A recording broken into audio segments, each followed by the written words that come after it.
본 방송에서 제공하는 보험 정보는 투자 판단에 대한 조언입니다.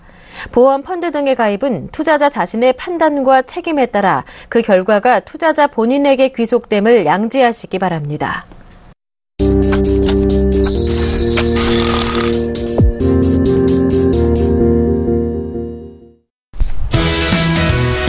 안녕하세요. 머니컨설팅 진행의 최은정입니다. 평균 수명 100세 시대, 이 시대에 가장 중요한 건 아마도 노후 준비이겠죠. 그런데 많은 부모들이 자신의 주택 마련, 자녀 교육비, 또 자녀들 결혼 자금 마련까지 이런 것들로 인해서 자신의 정작 노후 준비는 뒷전인 경우가 많습니다. 노후가 준비되지 않은 삶은 마치 겨울나기가 준비되지 않은 것과 같다라는 말이 있는데요.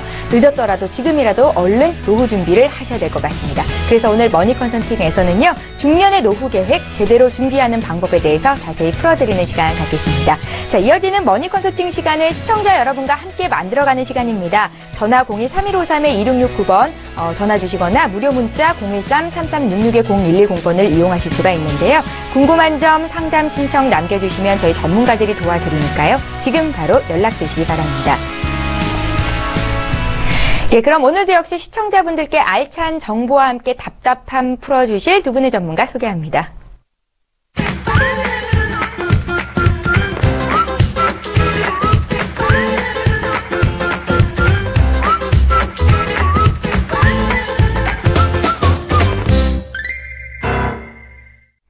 예, 머니스토리 시간입니다. 오늘 머니컨설팅은요, 두 분의 전문가와 함께 할 텐데요. 서정화 전문가, 오선영 전문가 이렇게 두 분 나오셨습니다. 안녕하세요. 안녕하세요. 예, 반갑습니다.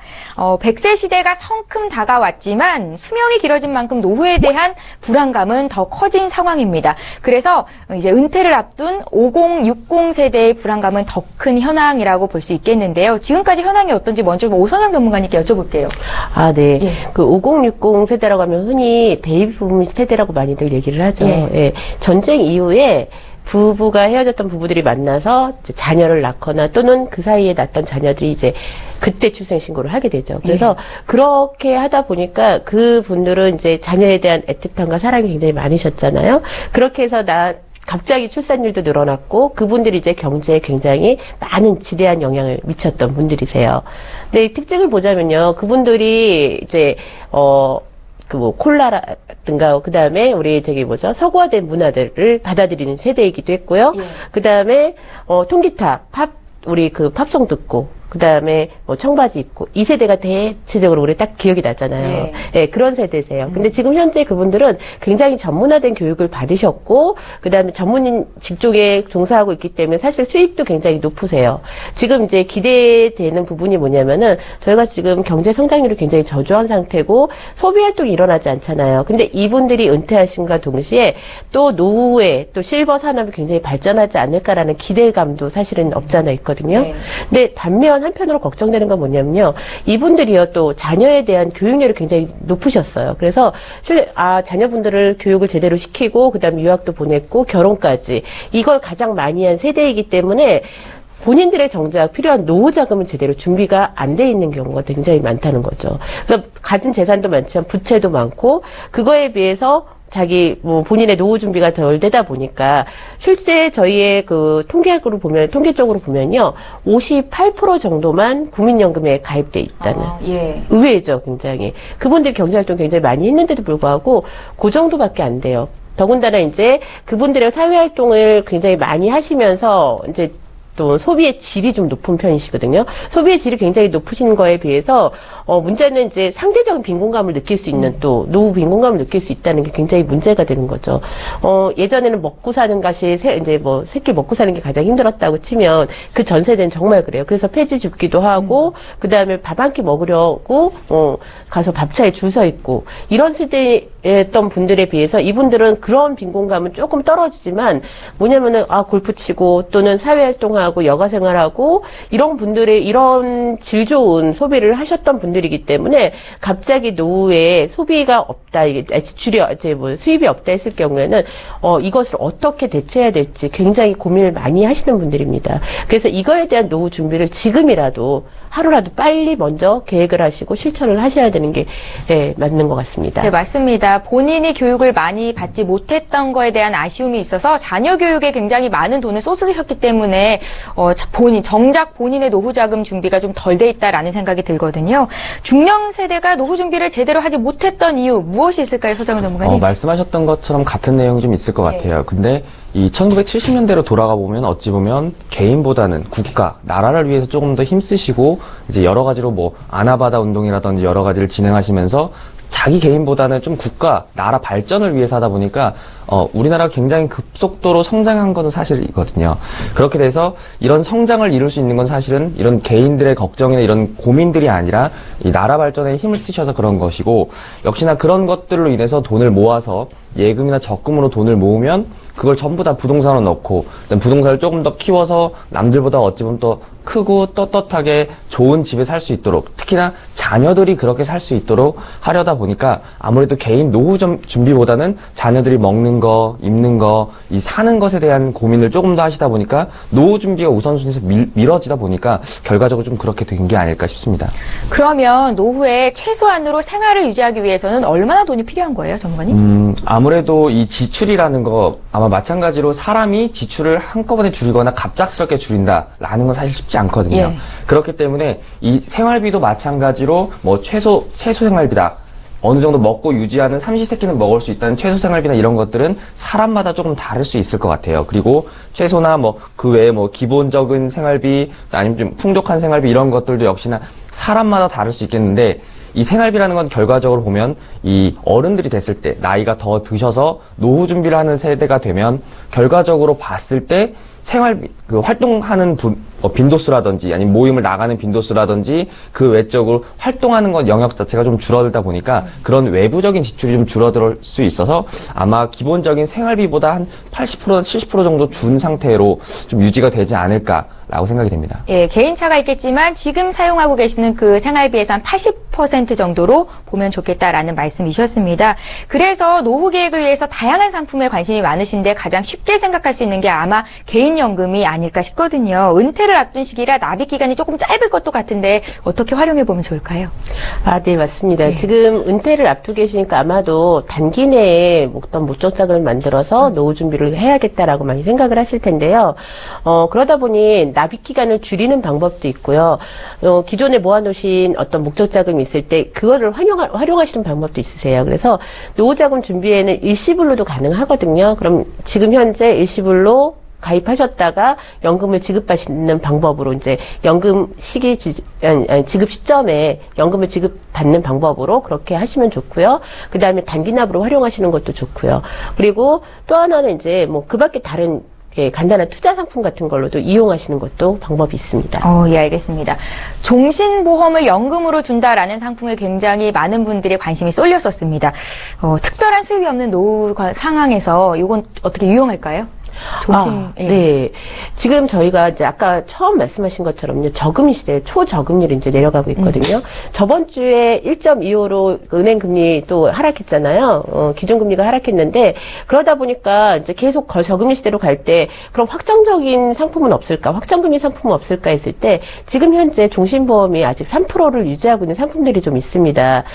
최고는 이제 3.25까지도 있고요. 3%, 2.95% 뭐 이런 상품들이, 다양한 상품들이 있다 보니까 그 노후 준비를 아무래도 확정적인 금액에 확정적인 상품으로 지급을 받을 수 있는, 그럼 조금 더 저금리 시대에는 훨씬 더 많은 이자를 받을 수 있는 그런 형태가 되겠죠. 괜찮다는 말씀이세요? 네, 굉장히 좋다고 저는 생각합니다. 예, 노후 자금을 모으기 위해서 종신보험을 연금으로 받을 수 있는 상품에 대해서 말씀을 드렸고요. 연금뿐만 아니라 부동산 투자를 계획하고 계신 분들도 참 많은 것 같습니다. 월마다 세를 받을 수 있다는 장점 때문인 것 같은데 어떻게 노후 자금 대책으로 부동산 투자 괜찮으세요? 괜찮다고도 말씀을 드릴 수가 있는데 위험성도 존재하기 때문에 그 부분을 좀 걱정을 하셔야 될 것 같습니다.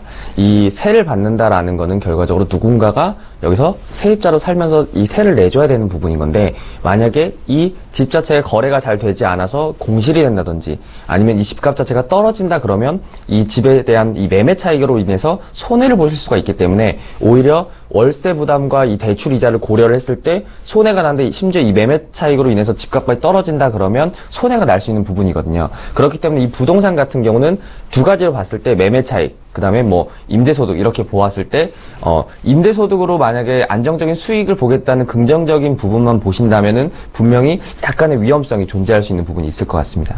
예, 수익형인지 차익형인지에 따라서 부동산 투자도 잘 고민을 해봐야 될 것 같다라는 생각이 듭니다. 난 노후 준비 하나도 못하고 남아있는 건 집뿐이다 하시는 분들은요, 주택연금 활용해 볼 수도 있을 것 같은데요. 서정환 전문가님. 네, 주택연금이라는 거는 결과적으로 연금에서 봤을 때 최후의, 마지막 최후의 수단이라고 좀 보셔야 될 것 같습니다. 기본적으로 뭐 기본 연금도 있을 것 같고요. 그다음에 퇴직을 조금 일찍 하셨다면 퇴직금도 퇴직연금으로 또는 퇴직금으로 일시금으로 받으셨을 텐데, 그리고 나서 발생하는 뭐 연금 저축, 연금 보험까지도 계속적으로 나오고 나서 도저히 이제 당장 돈을 벌거나 이 생활비를 감당할 수가 없다 보니까 이 집을 처분해서라도 이거에 대한 것으로 연금을 받겠다는 건데, 만약에 자녀가 같이 살고 있었다면 이 자녀들은 결과적으로 다시 쫓겨날 수밖에 없습니다. 네. 그렇기 때문에 이것은 정말 최후의 수단, 그리고 이 부동산이라는 게 금리가 나빠지고 함으로써 어찌 보면 대출이자도 낮아질 것이고, 이 부동산도 어찌 보면 관심을 조금 더 가질 수 있는 부분이 생기다 보니까 부동산에 대한 이것을 나중에 매매 차익으로 인해서 더 큰 이익을 볼 수 있기도 하기 때문에 주택연금은 좀 마지막에, 그래도 만약에 정말 필요하시다면 주택연금을 활용해서라도 기본적인 최소 생활비는 유지하셨으면 좋겠습니다. 예, 잘 알겠습니다. 이번 질문은요, 제 성향과도 좀 잘 맞는 것 같습니다. 안정적인 금융상품에 투자하고 싶다 하시는 분들도 많을 것 같은데, 앞서서 말씀하셨다시피 지금 저금리 시대잖아요. 지난주에 1.25%로 기준금리가 동결이 됐습니다. 투자해볼 만한 금융상품 있을까요? 예적금 말고요.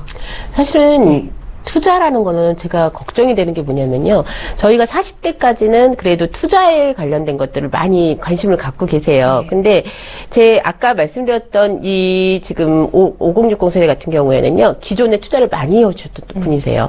그래서 투자로 손실도 이득도 많이 보셨잖아요. 사실 부동산도 그렇고. 그렇죠. 예. 부동산 같은 경우에는 이득을 좀 많이 보시긴 했는데, 지금 현재 저희가 부동산에 대해서 생각을 해보면은 우리가 내는 세금이라든가 또는 유지하는데 관리비 들어가는 거랑 그다음에 물가 상승률을 반영하자면요, 그게 꼭 이득인가, 사실은 그것도 굉장히 위험할 수도 있거든요. 네. 그래서 겉으로 보기에는 남는 것 같은데 들어가는 비용이 생각보다 굉장히 많다는 것도 염두에 둬야 되는 거고, 그리고 또 다른 투자 상품 역시 마찬가지예요. 요즘은 뭐 오피스텔이라든가 또는 호텔, 수익형 호텔에다가도 투자를 많이 하기도 하는데, 그런 거 역시 안정적이지 않은 그런 상품들이 대표적인 예도 될 수도 있습니다.